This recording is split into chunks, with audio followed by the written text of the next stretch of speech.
When I collapsed at my graduation ceremony, the doctors called my parents. They never came. Instead, my sister tagged me in a photo, family day without the drama. I said nothing.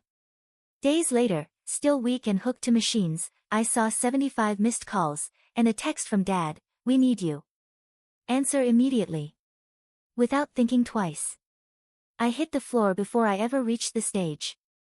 One moment I was walking toward my master's degree. The next I was staring up at ceiling lights while voices blurred around me.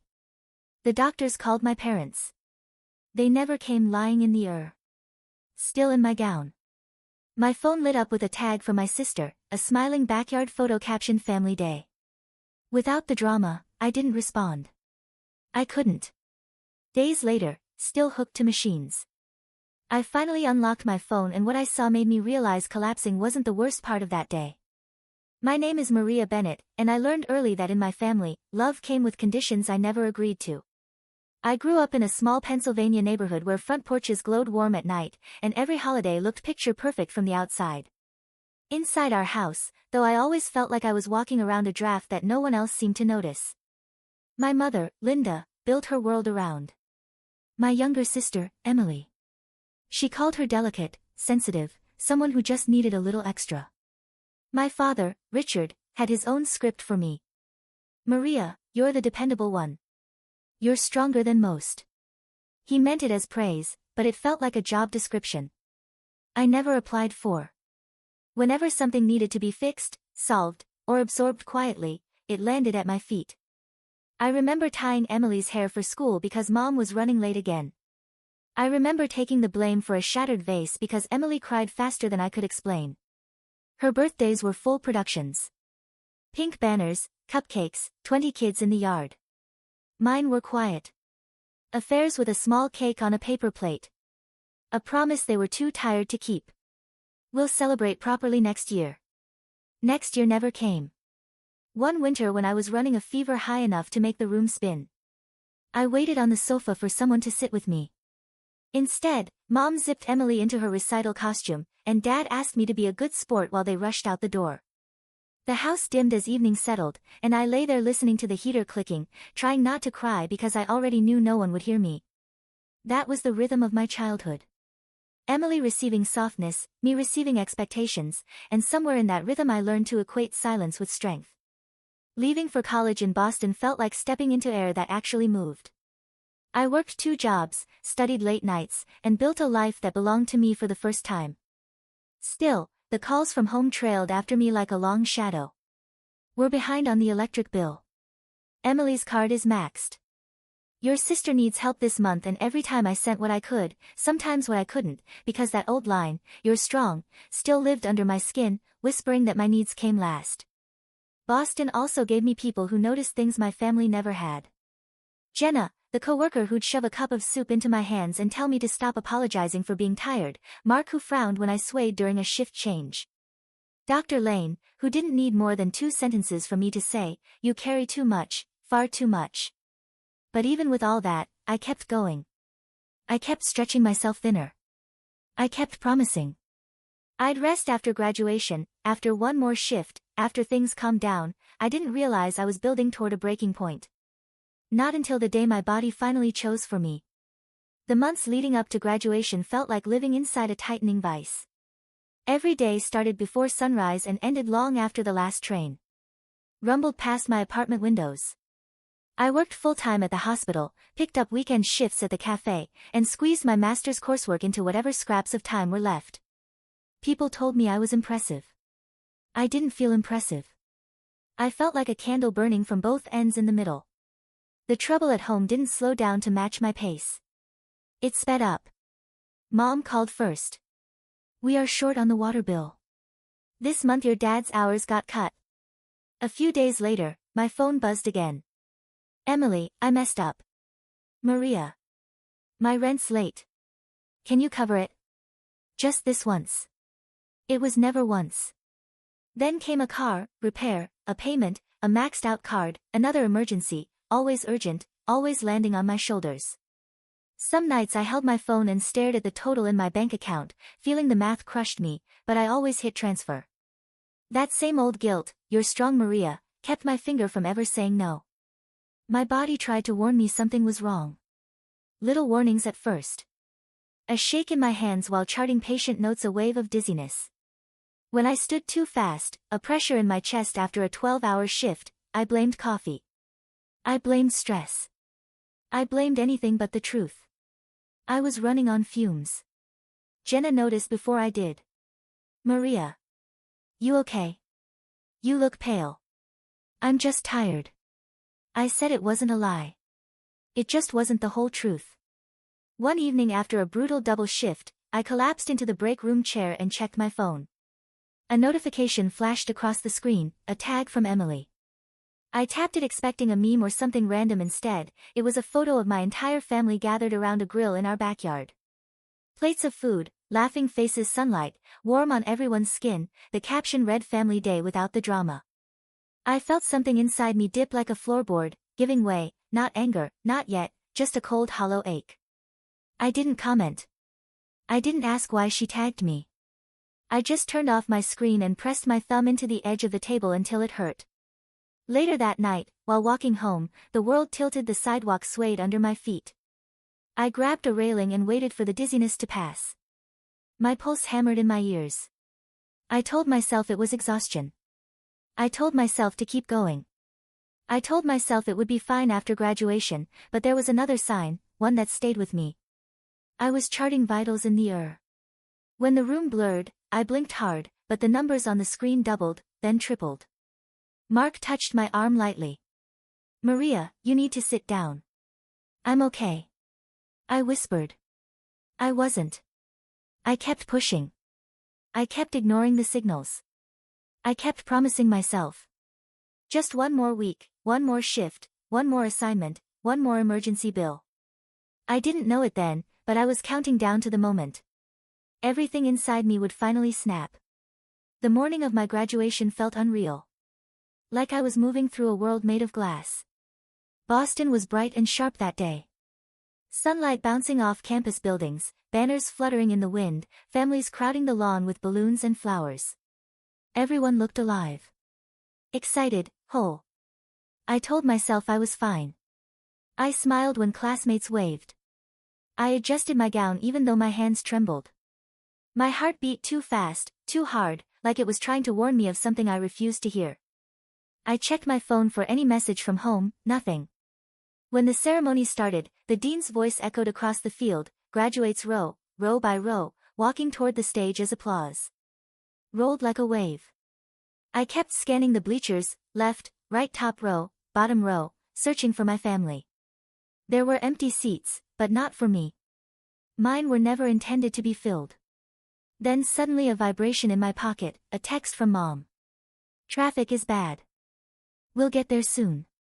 Another 1 seconds later. "Go ahead. We'll catch up." I tucked my phone away pretending it didn't sting. Maria Bennett, my name floated through the speakers. I stood, my knees wobbled. The stage lights blurred. I forced my feet forward one step too, until the world tilted hard to the side. A roar filled my ears, the grass, the chairs, the faces, they all swirled. I collapsed before I reached the first stair. Gasps erupted. Footsteps rushed toward me. Someone shouted for help. A coldness crawled across my fingers as sensation slipped away, then nothing. When I woke, antiseptic filled my lungs, machines beeped in slow, steady rhythms. A warm blanket lay across my legs and an 4-needle tugged at my arm.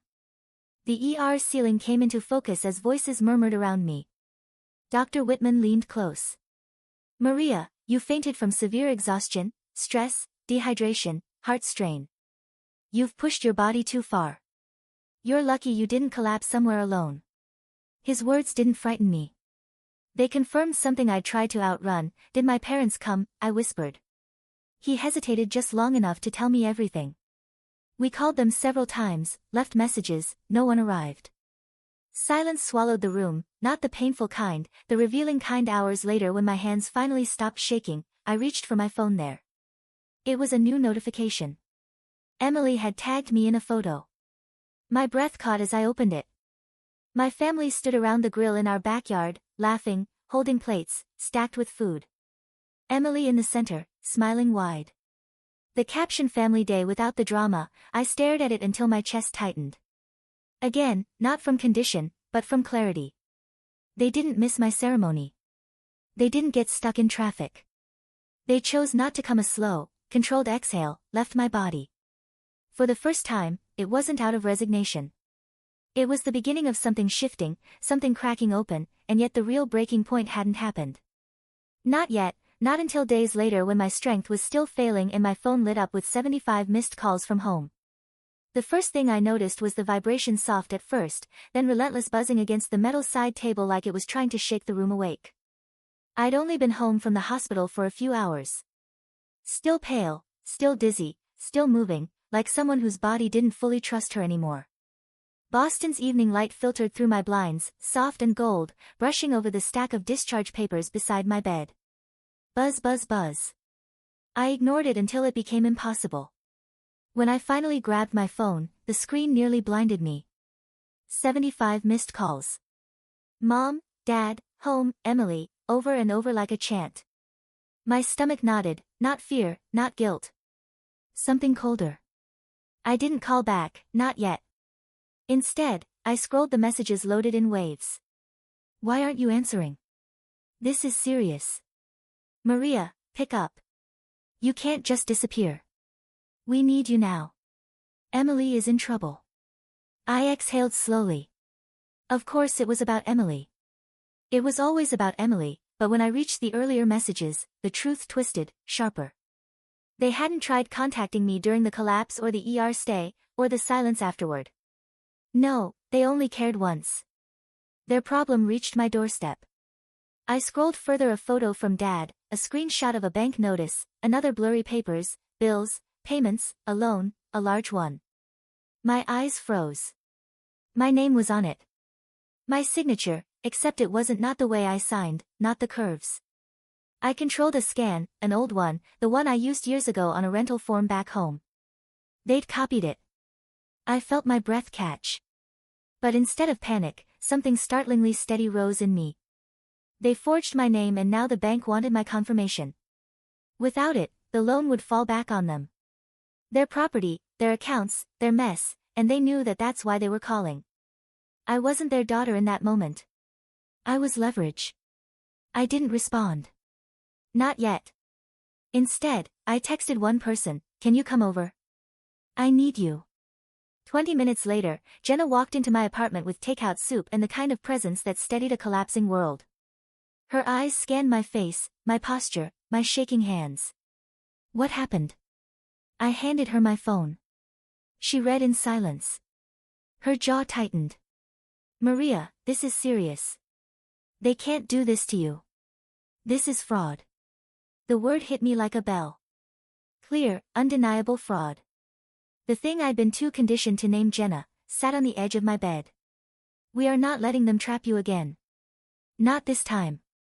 She helped me open my laptop.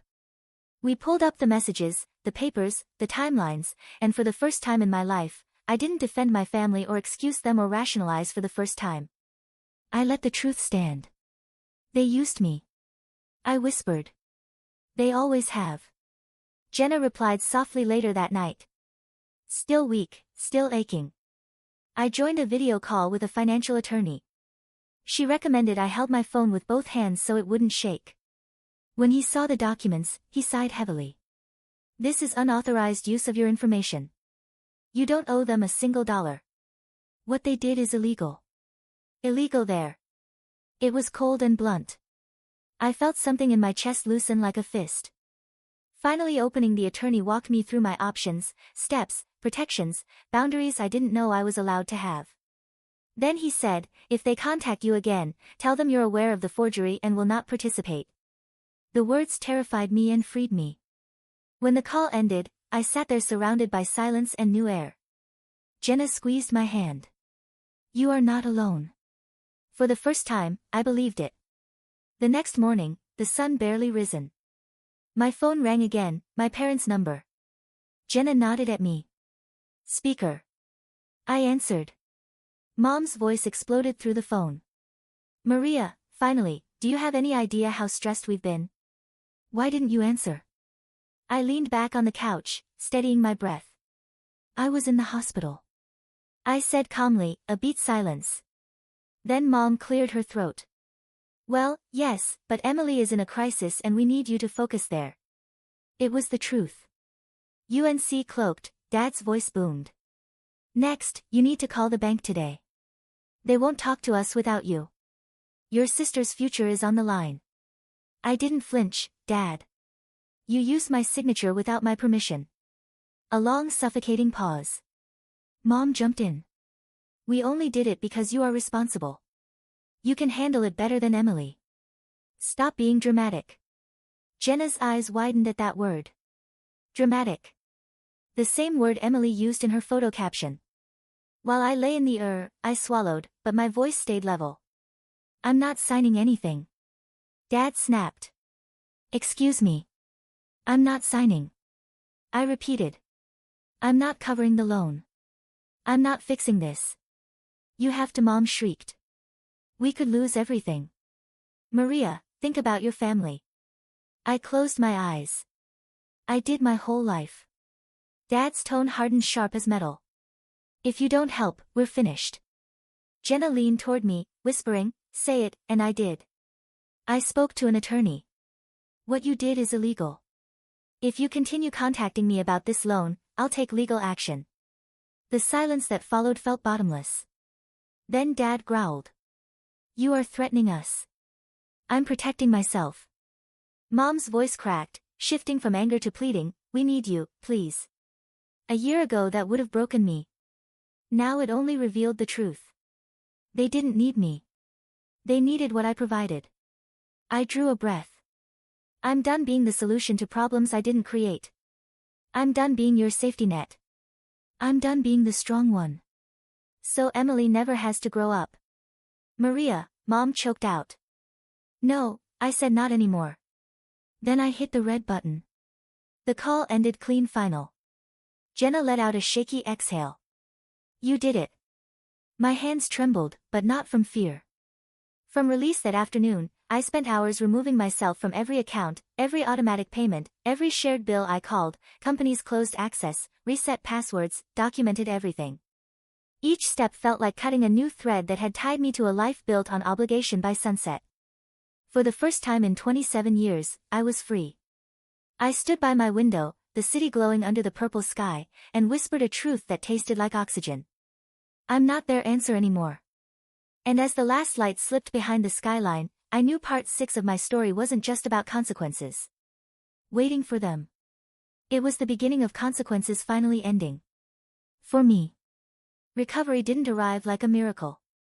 It came in small, steady breaths. I kept going to therapy. I slept more than I had in years. I learned how to say no without my heart racing. My body slowly forgave me for everything I'd forced it to carry. News about my family reached me through distant neighbors. The loan defaulted, the bank stepped in, and Emily had to face the legal consequences herself for once. I wasn't the cleanup crew. Meanwhile, my life in Boston shifted into something gentler. I moved into a small studio drenched in morning light. I took a new clinical job that valued boundaries. Jenna became my emergency contact, my real family in every way that mattered. One evening, walking home past blooming trees, I realized my chest felt light. I wasn't waiting for another crisis. I was finally living my own life. I sometimes think back to that day on the graduation stage, the moment my body made the decision, my heart was too afraid to choose. It forced me to stop to see the truth, to walk away, and now standing in my own life surrounded by people who show up without being asked. I understand something clearly. Choosing yourself isn't selfish. It's survival.